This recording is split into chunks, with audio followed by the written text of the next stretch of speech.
Let me know what your thoughts are on cocktail onions. Do you love them? Do you hate them? Let me know. I know it's been quite a tour through 50 Speakeasy Prohibition cocktails, and you're probably wondering the same thing that I've been wondering. Where are the martinis? Well, our first martini comes into play right now with cocktail number 40 of our tour through 50 cocktails, the Gibson Martini. It's a classic gin martini with cocktail onions rather than the typical lemon twist or olive garnish that we would have, which adds a nice acidity to the cocktail. Let's dive into the classic Gibson Martini. First up, you need a mixing glass full of ice. Then we need 2.5 measures of gin.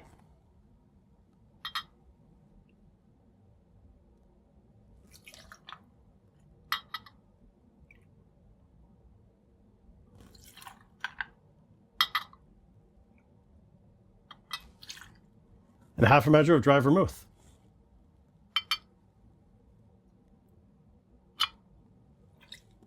Next, we give this a stir for 30 seconds.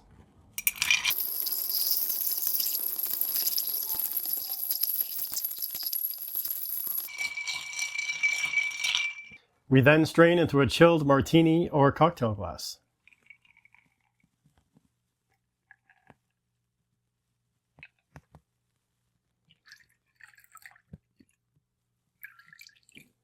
And finally, we garnish generously with cocktail olives. Cheers to the Gibson Martini, our first actual martini of our series.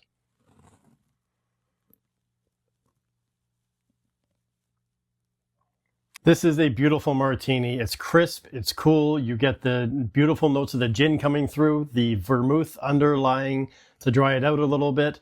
And then you get the acidity of the cocktail onions that really tie things through and add that nice little kick to the cocktail.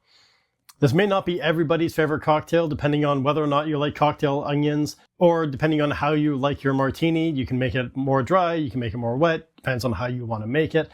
However, the Gibson Martini made from this cocktail book is a lovely martini. I'm going to give it a 7 out of 10.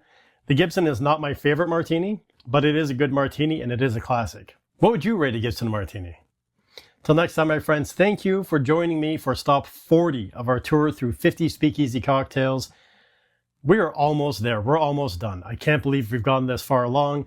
Thank you for joining me on this tour. We have 10 more cocktails to go to finish off sipping our way through history. Till next time, my friends, stay literary and stay libacious.